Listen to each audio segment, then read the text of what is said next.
మా ఇంట్లో వాళ్ళ నంబర్స్ మీద ఒక 6 నుంచి 7 నంబర్ల వరకు కూడా కాల్ డేటా తీసే ప్రయత్నం చేశారు. కాల్ డేటా తీయాలంటే ఎఫ్ఐఆర్ కట్టాలి. వీటి మీద ఎఫ్ఐఆర్ కట్టి, ఈ సర్కిల్లో ఎఫ్ఐఆర్ కట్టి ఈ కాల్ డేటా తీశారు. ఇది ఈ రోజున నేను ఎందుకు చెప్తున్నానంటే, మేమిద్దరం ఒకే పార్టీలో ఉన్నాం. ఇది మేము అధికారంలో ఉన్నప్పుడే జరిగింది. అప్పుడు నేను ఎమ్మెల్యేని. అప్పుడు జరిగినటువంటి విషయము నేను ఏ రోజు కూడా ఈ విషయాన్ని చెప్పే పరిస్థితి నాకు రాకూడదని నా మనసులో ఎప్పుడు అనుకుంటూ ఉండేదాన్ని. కానీ ఈ రోజున నేను ఏ తప్పు చేయకపోయినా, ఈ రోజున నన్ను బాధ పెట్టి, నా కళ్ళల్లో ఏదో కన్నీళ్లు చూద్దామని, నన్ను ఇబ్బంది పెట్టి హింసిద్దామని చెప్పి ఈ రోజున వరుస పెట్టి నన్ను టార్గెట్ చేస్తూ నన్ను ఇబ్బంది పెడుతున్నప్పుడు చెప్పక తప్పట్లేదు. కాబట్టి ఈ రోజు నేను చెప్తా ఉన్నా, ఆ రోజున మేము ఒకే పార్టీలో ఉన్నాము. వైఎస్ఆర్ కాంగ్రెస్ పార్టీ ఇంటిగ్రిటీ కోసం నేను ఆ రోజు నోరు విప్పలేదు.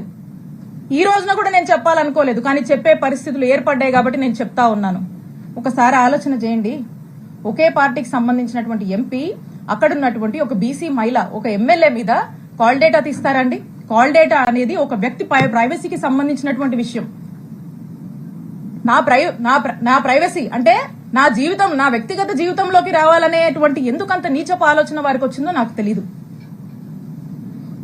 నేను ఒక్కసారి అడుగుతా ఉన్నాను, ఈ రాష్ట్రంలో ఇంతమంది అన్నల్ని, తమ్ముళ్ళు ఉన్నారు. వాళ్ళని నేను అడుగుతా ఉన్నా, ఒక్కసారి ఆలోచన చేయండి. మీ ఇంట్లో ఒక ఆడపిల్ల ఉంటే, మీ భార్య అయినా, మీ చెల్లి అయినా, మీ అక్క అయినా, మీ ఇంట్లో ఉండే ఆడవాళ్ళ కాల్ డేటా ఎవరన్నా తీస్తే ఏంటండి? మీకెంత బాధ అనిపిస్తుందండి? మీకెంత కడుపు కాలుద్దండి? అలాగే మీరు కాల్ డేటా తీసినప్పుడు నా కుటుంబ సభ్యులు కూడా అలాగే ఫీల్ అయ్యారు. ఇంత నీచుడా కృష్ణదేవరాయలు అని చెప్పి అందరూ ఫీల్ అయ్యారు. ఇది మా అధిష్టానానికి తెలుసు, మా పార్టీలో ఉన్నటువంటి పెద్దలకు తెలుసు, అప్పట్లో ఉన్నటువంటి మా పోలీస్ అధికారులకు కూడా తెలుసు. కానీ ఎప్పుడు బహిరంగంగా ఈ విషయాన్ని నేను బయటికి చెప్పే ప్రయత్నం చేయలేదు. ఇది జరిగినప్పుడు మా నాయకుడు జగన్మోహన్ రెడ్డి గారికి ఇంత మెయిన్ మెంటాలిటీ ఉన్నటువంటి ఈ వ్యక్తి ఈ విధంగా నన్ను ఇబ్బంది పెట్టి ఈ విధంగా చేశాడు అని చెప్పి, కాల్ డేటాలు తీస్తాడా అని చెప్పి నేను మా ముఖ్యమంత్రి గారికి షేర్ చేసుకున్నప్పుడు, 4 గోడల మధ్య జరిగినటువంటి విషయం. మా ముఖ్యమంత్రి గారు మహిళా పక్షపాతి. మహిళలంటే ఎంతో గౌరవం. 2 ఆడపిల్లల తండ్రి. ఆ ఇంట్లో ఆ 2 ఆడపిల్లలకు ఎవరికైనా ఒక మహిళకు జరిగితే, వాళ్ళ ఇంట్లో మనుషులకు ఎలా జరిగితే ఎలా మనం బాధపడతాం, మన విషయంలో మనం ఎలా బాధపడతామో, నా విషయంలో కూడా మా నాయకుడు జగన్మోహన్ రెడ్డి గారు ఆ రోజు అంతే బాధపడి ఇమీడియట్ గా అక్కడ ఉన్నటువంటి ప్రభుత్వ అధికారులకు, పోలీస్ అధికారులకు ఇన్స్ట్రక్షన్ ఇచ్చి ఇమీడియట్ గా నెసరీ యాక్షన్ తీసుకోమన్నారు. ఇమీడియట్ గా నిమిషాల్లో ఆ రోజు ఇక్కడ పనిచేసినటువంటి డిఎస్పీని, ఇక్కడ ఉన్నటువంటి సిఐని పిలిచి పోలీస్ అధికారులు మాట్లాడితే ఆ పోలీసులు ఏం స్టేట్మెంట్ ఇచ్చారండి? Upon the pressure of honourable MP Narasaraopet Lavu Krishnadevarayalu, upon his instructions మేము ఇది తీయాల్సి వచ్చింది అని చెప్పారు. నిమిషాల్లో సస్పెండ్ అయ్యారు ఆ పోలీసులు. ఇది చాలా మందికి తెలుసు.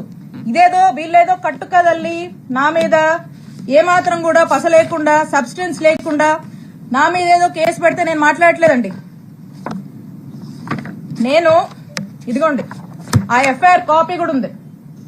మా నంబర్ల మీద తీసినటువంటి ఎఫ్ఐఆర్ కాపీ ఇది కూడా ఉంది, ఎవిడెన్స్. అక్కడున్నటువంటి డిఎస్పీ, అక్కడున్నటువంటి సిఐ సస్పెండ్ అయ్యారు, అదందరికీ తెలుసు అని అతనికి అభయం ఇచ్చి వెనకుండి ఈ విధమైనటువంటి దారుణమైనటువంటి ఇల్లీగల్ కేసుని నా మీద, మా స్టాఫ్ మీద, మా మరిది మీద పెట్టించినటువంటి ప్రయత్నం చేశారు. అసలు ఎందుకు ఇది చేయాల్సి వచ్చింది? కృష్ణదేవరాయ గారికి కూడా ఎందుకు ఇలా చేయాల్సి వస్తుందంటే, కృష్ణదేవరాయ గారికి విడుదల రజనీ అంటే కోపం కొంచెం ఎక్కువేనండి, ఎక్కువ కోపమే. ఎందుకో నాకు కూడా కారణాలు తెలీదు, కానీ రకరకాల కారణాలు ఆయనే అనుకుంటాడు, రకరకాల కారణాలు ఆయనకే ఉన్నాయి. సరే, ఎందుకంటే దానికి కూడా కథ ఉంది, అది కూడా చెప్తా. అయితే ఆ కథ ఏంటంటే,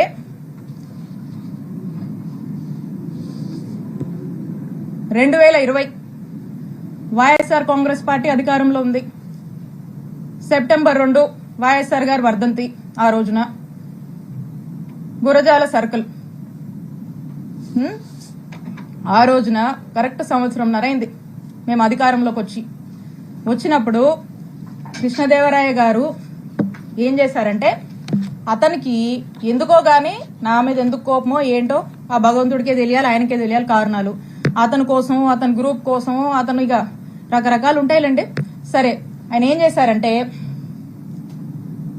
ఈ గురజాల సర్కిల్లో ఉన్నటువంటి పోలీస్ స్టేషన్లో అక్కడున్నటువంటి డిఎస్పీ గారిని, అక్కడున్నటువంటి సిఐ గారిని ఇద్దరిని కూడా మాటలు చెప్పి మా అధికారాన్ని మా మీదకే వాడి వాళ్ళని పోలీసులను బ్రైబ్ చేసి నా మీద, నేను మాట్లాడేటువంటి ఫోన్ నంబర్ మీద, నేను వాడేటువంటి నంబర్స్ మీద, మా సిబ్బంది నంబర్స్ మీద, మా ఇంట్లో వాళ్ళ నంబర్స్ మీద ఒక 6 నుంచి 7 నంబర్ల వరకు కూడా కాల్ డేటా తీసే ప్రయత్నం చేశారు.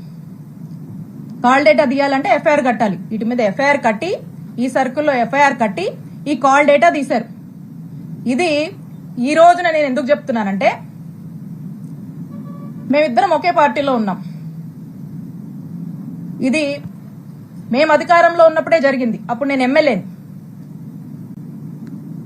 అప్పుడు జరిగినటువంటి విషయము నేను ఏ రోజు కూడా ఈ విషయాన్ని చెప్పే పరిస్థితి నాకు రాకూడదని నా మనసులో ఎప్పుడు అనుకుంటూ ఉండేదాన్ని.